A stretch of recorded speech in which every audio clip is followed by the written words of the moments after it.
Welcome to Old Grump's Garage.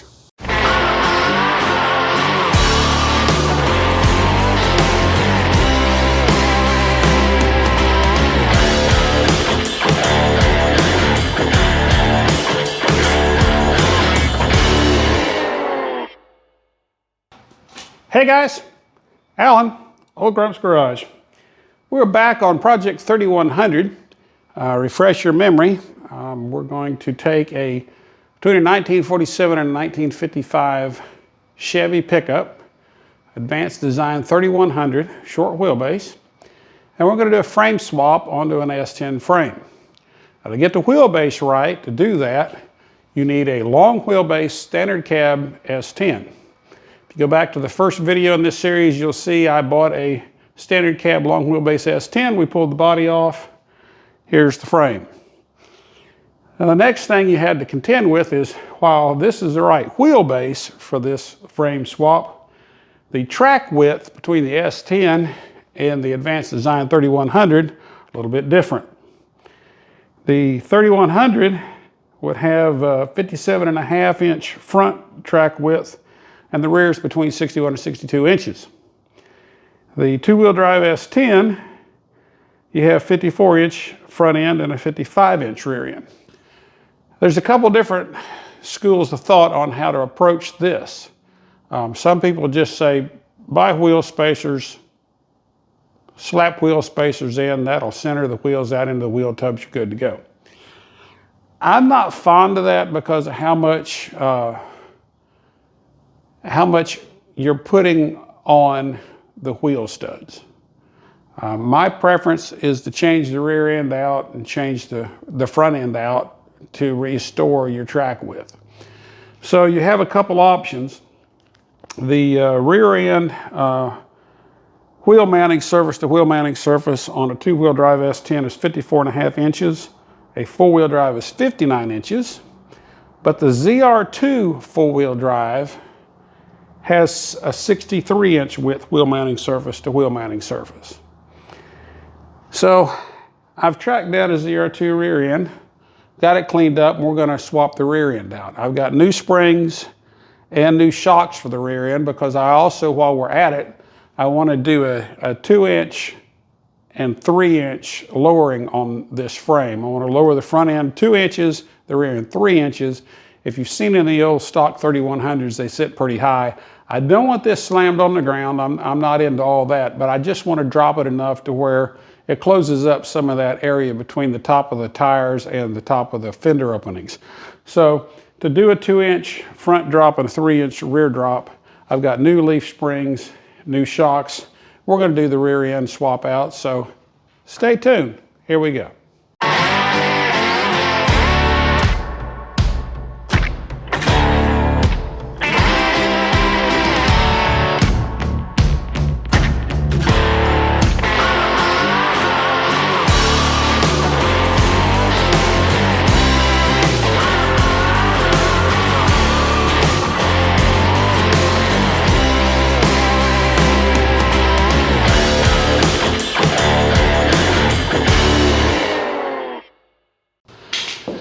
Ta-da! So the old crusty two-wheel drive rear end is now completely out from under the frame, along with the crusty shock absorbers, and we're ready to start prepping the new rear end to go into the truck with new springs and new shocks. All right, y'all, for reference, there's the old springs off of the stock two-wheel drive S10. You'll notice it's got a stack of like 3 major arc springs and 1 overload spring. Here's the new lowering springs, and I'll put a link in the description for them. You'll notice there's 2 major arcs and then 2 small spacers on the bottom of them. So, you know, pretty significant difference in those and how they work for lowering of that rear end 3 inches. And when you do this project, go ahead and buy yourself a new set of these U-bolts. They're available at Rock Auto, not very expensive. But these things corrode up really bad. Takes a lot of work with WD-40, probably about a 3/4 of a can, and a lot of hits from a power impact to get them loose. And the threads are all corroded up and everything else. And I just don't put a lot of faith in them. So go ahead and buy you some new U-bolts, nuts, and washers, and put new hardware on that to secure that new rear end. We interrupt this program to ask you to take a moment and like the video and go ahead and subscribe to the channel. It'll really help us maintain the channel and continue to provide you content that you find interesting to help you along your way as you're restoring square bodies and other old Chevrolet pickup trucks. And it continues to grow our community. Thank you for your support, and we now return you to your regularly scheduled program. All right, so this is the rear end that we bought from the boneyard that came from a ZR1. That has a wider track width and disc brakes, as well as positive lock rear end. All goodies that kind of upgrade the whole project. Gonna go ahead and drain the fluids and change them since we don't know the history. Don't want to make any assumptions and end up with what you do if you assume. I worked for a guy back in the 80s right out of college, and he would regularly show you how to take that word apart. We won't get into that on this channel.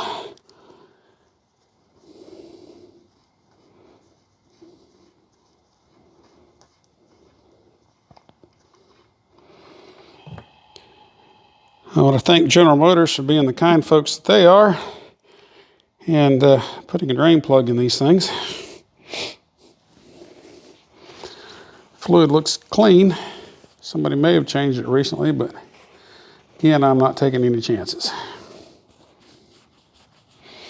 Boneyard did their typical kind of thing for me. Instead of taking the 5 minutes it takes to just unbolt the end of the vent hose off of the chassis, they just cut it off. And they also cut off the brake hose, so we'll be replacing those before we put it into the frame to replace the old stock two-wheel drive standard rear end.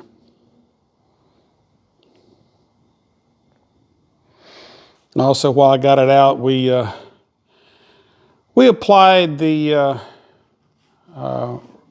corrosion converter to the rear end housing, which basically stops the rust, converts it to like a primer. And I'll shoot a little black paint on it for good measure before we stick it under the truck. All righty.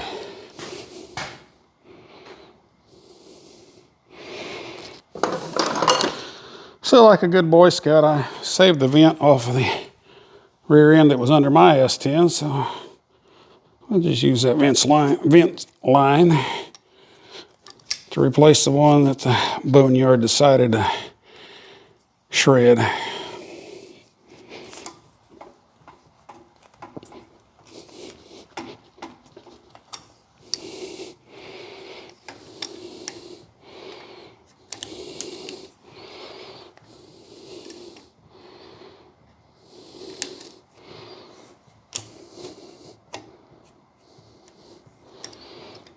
That's taken care of.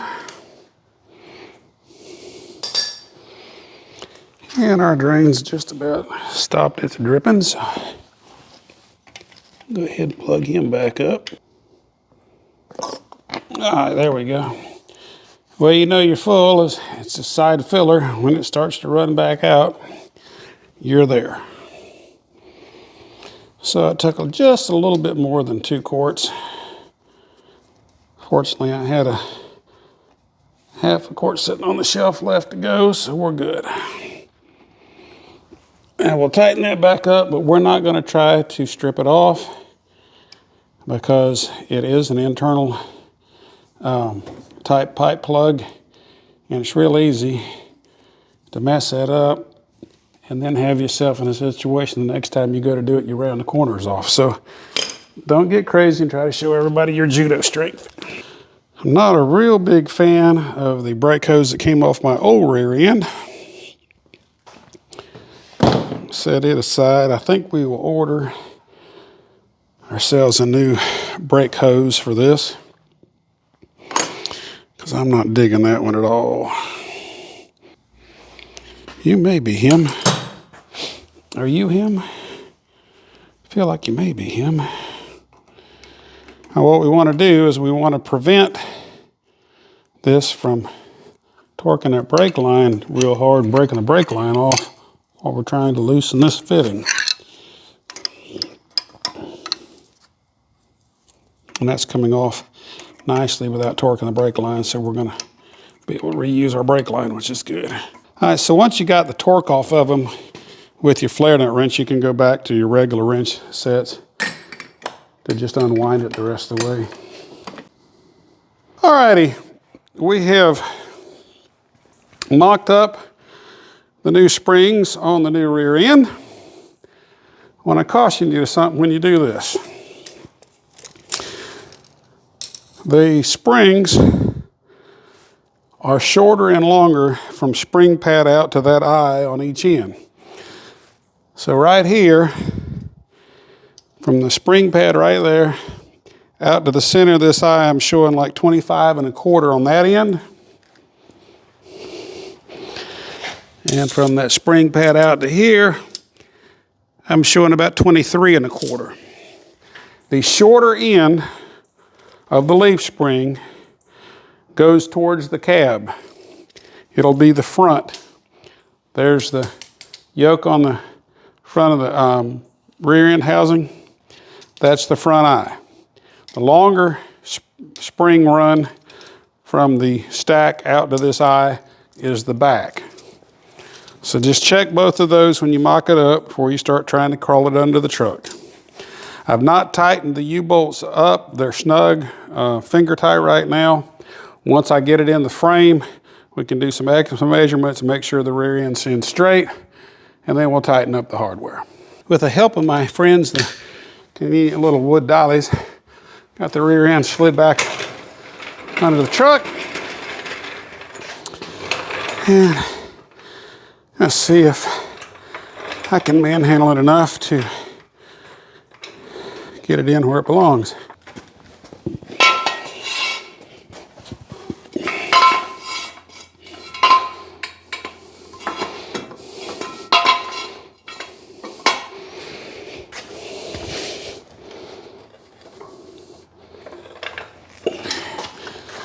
And we will lift the other side.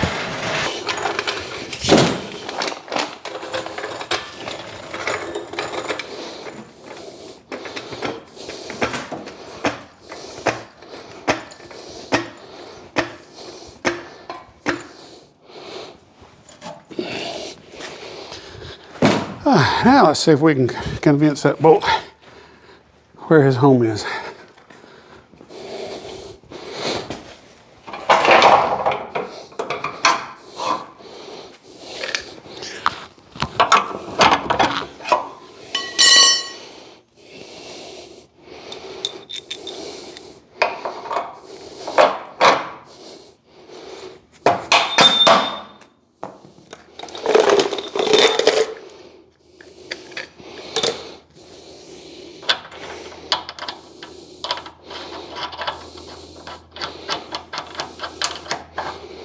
Okay, we got one in.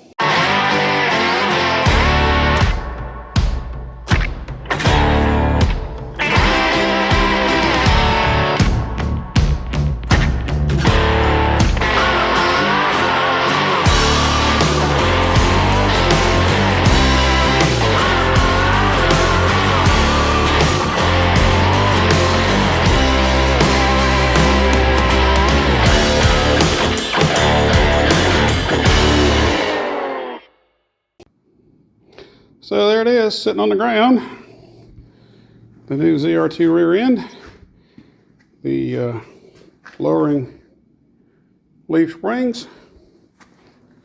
And the new shocks all put in place. If you get a side angle, you can kind of get a feel for, there's some downward slope right now from the stock front springs to the lowered rear springs. Next thing we'll attack on another episode will be the front suspension.